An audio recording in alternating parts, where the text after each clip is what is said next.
when I did my Black Paradox video, which I called Junji Ito's The Lorax, I mentioned how, in my interpretation, the whole story is just one long, pessimistic tale about how the human race will use their souls even if it's profitable enough. And I really do love that manga, so go check out that video if you haven't yet.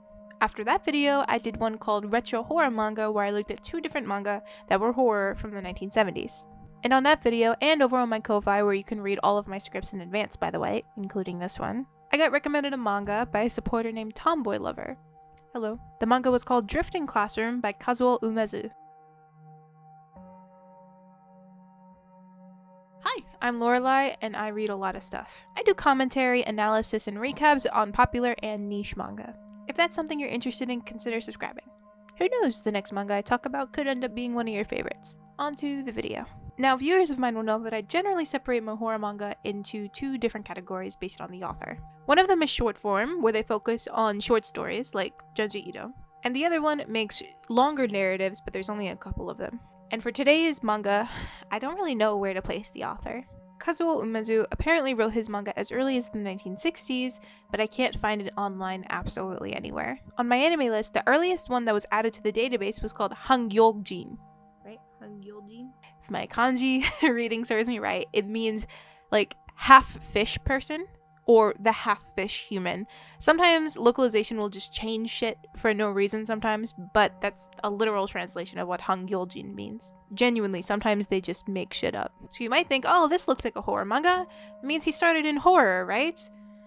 Well, this manga was serialized in a shoujo magazine, which might be more common than I'm giving it credit for, but I have never seen that before, unless the manga is specifically aimed towards women, which this one is not.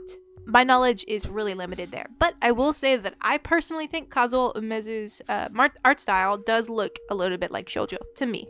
This little biography that somebody wrote on my anime list, which is about as reputable as Wikipedia, by the way, anybody can go and change it, credits him for 2 manga that are not in the database. So they wrote it in the biography, but didn't add it to the database. And I can't find it anywhere except mentioned on Baka Updates manga, which is a superior database, by the way. But I can't find anything about these 2, so we might have some lost media on our hands here. What I do know for sure is that what is definitely lost are the 2 that it credits that he wrote in high school, because I can't find those bitches anywhere. So to top all of that off, this guy is known for a comedy manga about a kindergartner named Makoto-chan, and it ran for 24 volumes. That is a really, really long manga. So it seems like his most successful story might have been comedy, but he's a horror author. He's also written some horror manga that seems to be really famous, one called Hebi Shoujo, which literally translates to Snake Girl, as well as Kuchi ga mimi made sakeru toki, which means the moment the mouth meets the ear,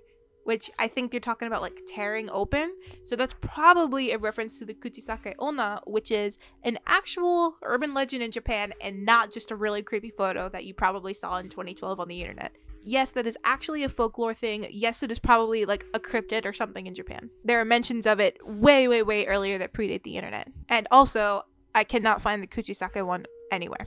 So that leaves us with Drifting Classroom, which is the topic of today's video. It ran for 11 volumes and began in 1972. And if I were to describe it to you, it's kind of like Lord of the Flies meets Seven Seeds meets The Martian, the movie with Matt Damon. And before we get too into it, let me just lay it out here. Yes, the story can get very, very repetitive at times. There's always going to be some kind of cliffhanger at every end of the chapter, and there's always going to be some kids punching the shit out of each other. And yes, there will be occasional sexism just kind of thrown in there. So, Sho Takamatsu is a 6th grade boy.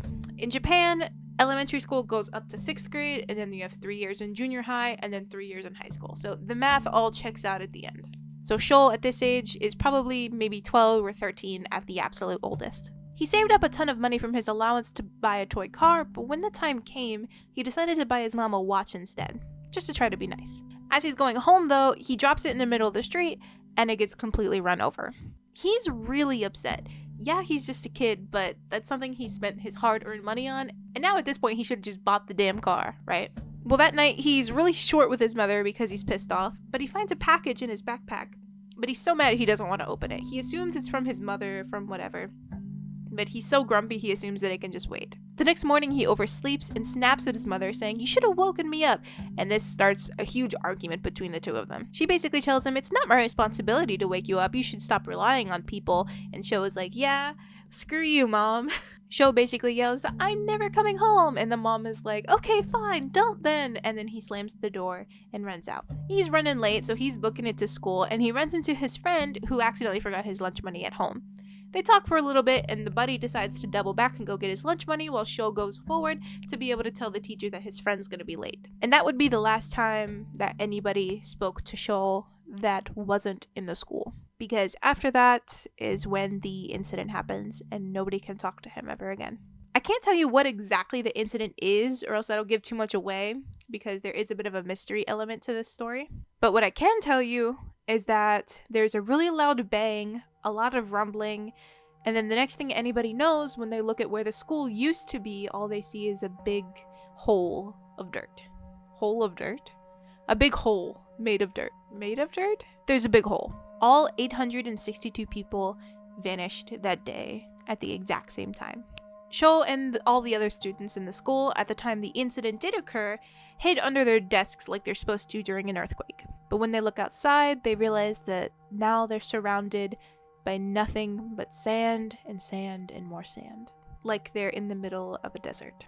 They've got limited food and water, especially for 862 people. So in Japan, lunch is supplied to the students when they're in elementary school, as long as they bring in a monthly fee. But the employees only bring in the lunch typically that morning. So that means all they have is the morning's food for that day, and whatever else happened to be stored in the school. All the water they have left over are any water bottles that might happen to be at the school, and all of the water in the swimming pool. It's never mentioned if they have chlorine in the swimming pool. I'm supposing that's more of a modern day thing, and they just maybe didn't have that in 1972, so maybe it was just water. I don't know. But regardless, the water in the swimming pool becomes undrinkable later when somebody with the literal Black Plague falls into the swimming pool. Yeah, the adults and teachers do not make it very long before they start to go crazy. They said something really cool in the manga, actually. When one of them are hypothesizing about why the adults all went crazy, they say that it was probably because adults are too rational to accept such an extreme circumstance like this. Which makes sense if you look at Sekiya, who is like literally the worst character in all of manga. He just loves to stab kids, I guess. Through a couple of different hints here and there discovered by Sho and all of the surrounding kids, one of which is a sign that's submerged in the sand directly out front of the school, they're able to deduce that they must be in the future. They don't know how far into the future, but they do know it's the future. At a point in history where humans have practically ruined the Earth. If you're interested in reading this comic without too many spoilers, I advise you go and read it now, because I'm going to be going into them in a little bit of detail, giving away a couple of mechanics that you might enjoy. I don't know. So here's your time to go.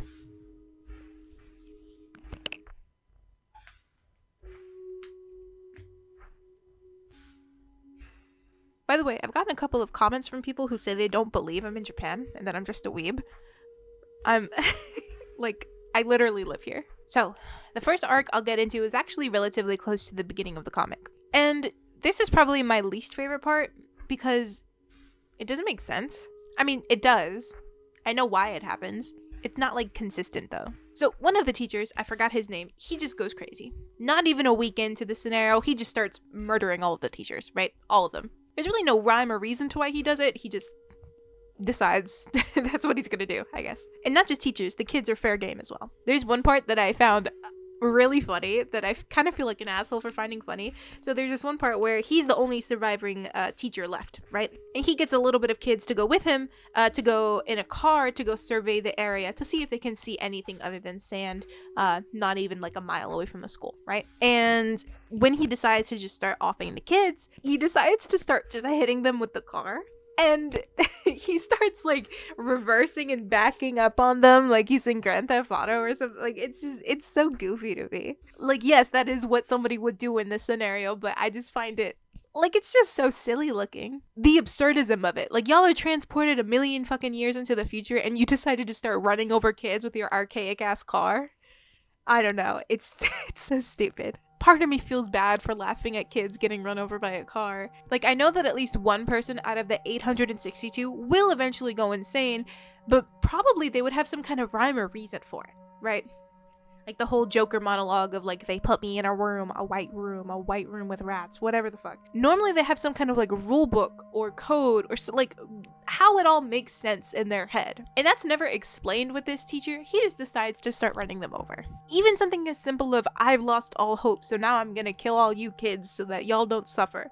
Something like that. And maybe I wouldn't hate this part so much. The only way they're able to stop this teacher is through another mechanic that I found a little silly.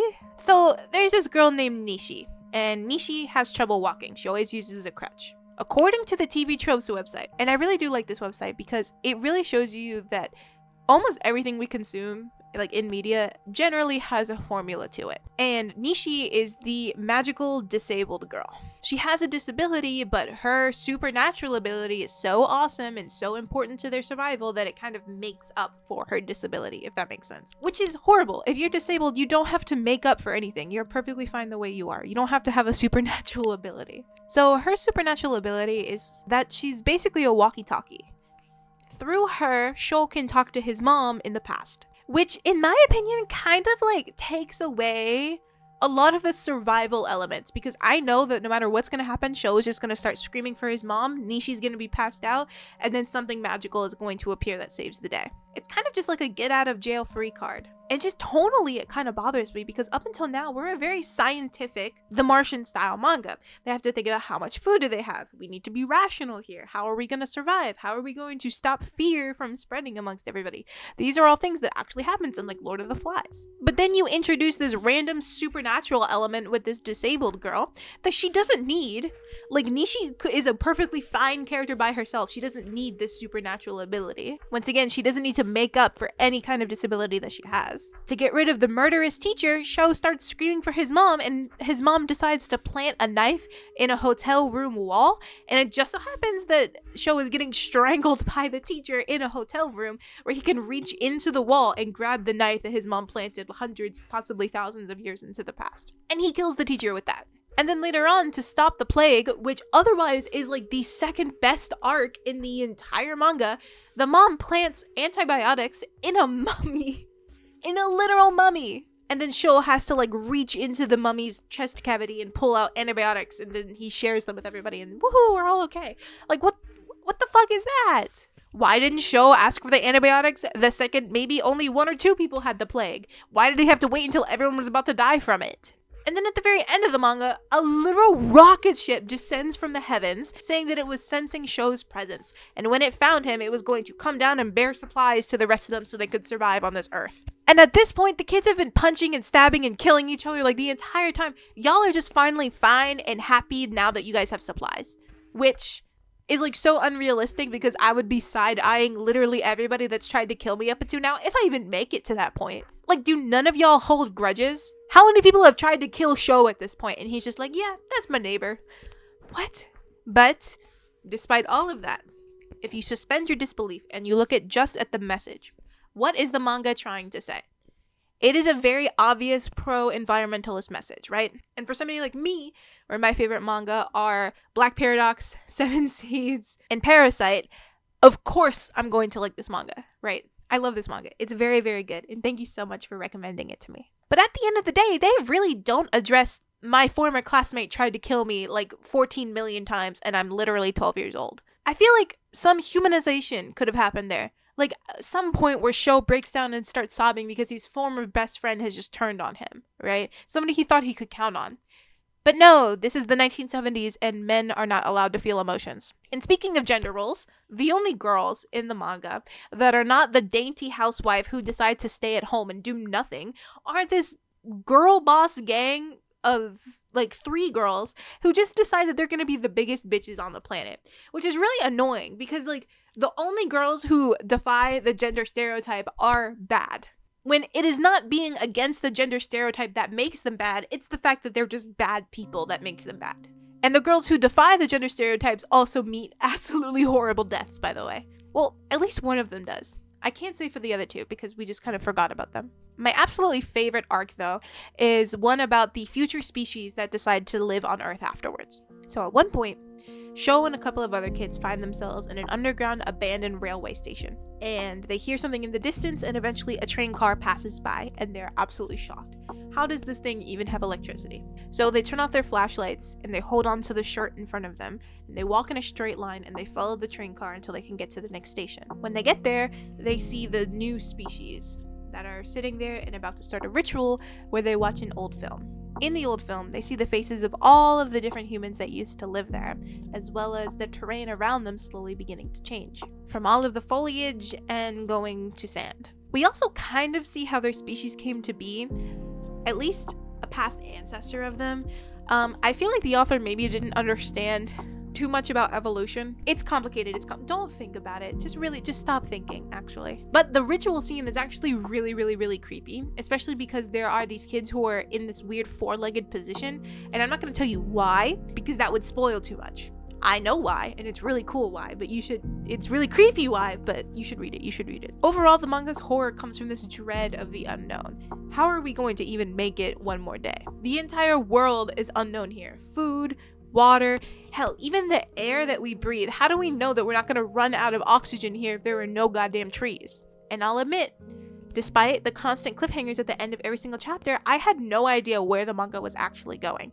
Arc after arc after arc, I was always like, oh yeah, we could talk about that, or oh yeah, that makes sense. I think especially for a 70s manga, the story is really unique. Now, there are some beats that any survival story where a bunch of kids are trapped in one spot with no food, no water, there's some things that those kids are gonna do, right? Like cannibalism. But overall, it's a really cohesive story. If you do decide to read it, please let me know what you think of the ending. If you like Lord of the Flies style stories, I highly, highly recommend this one, as well as Seven Seeds. And thank you again, Tomboy Lover, for introducing this manga to me. I hadn't heard of it before, and I really did enjoy it. Overall, I gave it a 7 on my anime list, which is a horrible, horrible website you should never, ever, ever use. It's actually really good, and it stands up pretty well to the test of time. Much better than vomit-inducing work like Higanjima.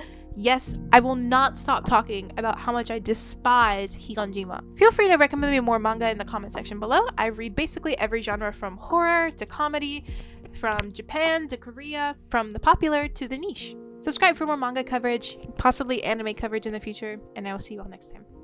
Bye bye!